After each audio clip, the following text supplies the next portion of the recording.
आगामी निवडणुकांसाठी आज भाऊसाहेब चौधरी हे जळगाव जिल्हा दौऱ्यावर आलेले आहेत. संघटनात्मक आढावा आपण घेतलेला आहे, काय सांगता?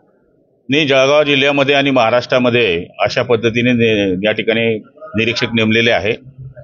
त्याच्यामध्ये भाऊ चौधरींची निवड झाल्यामुळे त्यांनी आज जळगाव जिल्ह्यामध्ये आढावा घेतलेला आहे आणि आढावामध्ये काय काय केलं पाहिजे अशा सूचना त्यांनी दिलेल्या आहेत. त्या पद्धतीने आम्ही पुढच्या काळामध्ये काम करणार आहोत.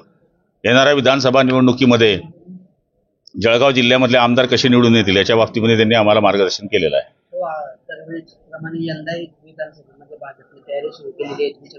भाजपने तयारी सुरू केलेली आहे शिवसेना शिंदे गटाच्या विरुद्ध. महायुतीमध्ये असताना पण भाजप अशा पद्धतीने बंडखोरीची तयारी करते. या संदर्भात तुम्ही वरिष्ठांकडे काय आवाज देणार आहे? कुठे तयारी आहे? शिवसेना पाचोऱ्याला सरामूल शिंदे तयारी करतात.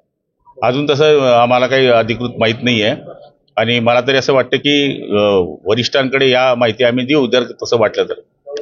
निलेश पाटलांनी म्हटलं की जागा वाढवून मिळाव्या, शिवसेनेची ताकद आहे आपली आणि आपल्या ताकदीमुळे भाजपचे 2 खासदार आले, त्यामुळे आपण हे त्यांचं मत जरी असलं तरी शेवटी युतीचा निर्णय हा वरिष्ठ पातळीवर घेतला जातो आणि आता सध्या तरी आम्ही 5 जागेंचाच विचार केलेला आहे आणि माझ्या माहितीप्रमाणे भाऊ चौधरी तसा अहवाल देतील. तुम्ही भाषणात बोलले की दाढेवाल्यांची पक्की युती आहे, या दाढेवाल्यावर लक्ष ठेवा, काय सांगणार? कारण भारतीय जनता पार्टी जेव्हा जेव्हा विधानसभा निवडणूक येते तेव्हा बंडखोर उभे करत असते. हे बघा, मागच्या काळामध्ये जे काय झालं ते सगळ्यांना माहिती आहे, पण या काळामध्ये होणार नाही अशा पद्धतीच्या बैठका वरिष्ठ पातळीवर सुरू आहेत आणि मला खात्री आहे की भाजपा शिवसेनेची आणि अजितदादांच्या गटाची युती पक्की आहे आणि आम्ही ही युती कायम पक्की ठेवून पुन्हा विधानसभेमध्ये सत्ता प्राप्त करणार आहोत.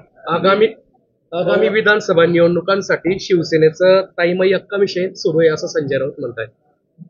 ताईमाई अक्काच ह्या मतदार आहेत हे त्यांना माहित नाही का?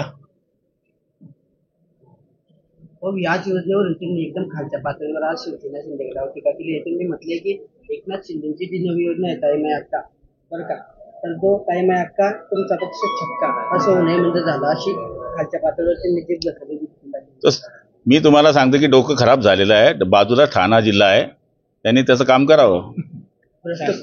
भ्रष्ट नेता किती भ्रष्ट आणि क्रूर असू शकतो याचं उदाहरण म्हणजे देवेंद्र फडणवीस असं म्हणताय. त्यांना दुसरं कामच नाही. सकाळी उठल्यानंतर आपला भोंगा वाजवणे आणि त्याच्यामध्ये काहीतरी बोलणे, याच्यामध्ये त्यांना फार मर्दानकी वाटते आणि त्यांनी ते कायम करत राहावं. जनता हुशार आहे.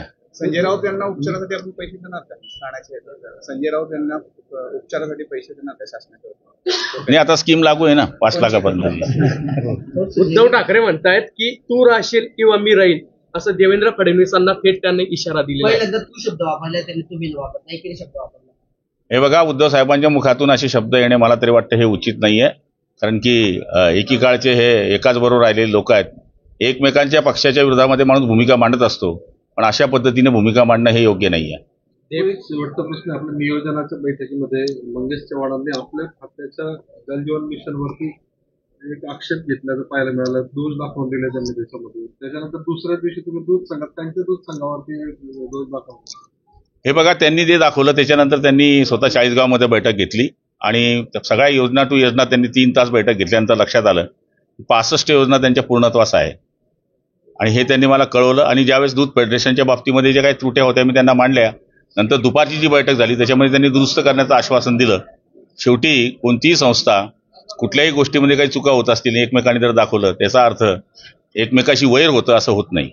लाडकी बहीण योजनेनंतर सरकार अजून एका वेगळ्या घोषणेच्या तयारीत आहे. राज्यातील शेतकऱ्यांसाठी कर्जमाफी करण्याची घोषणा देण्यात येणार. आता ते वरच्या पातळीवर असेल ते मी आज काही सांगू शकत नाही, कारण शेवटी हा निर्णय वरचा आहे. ओके.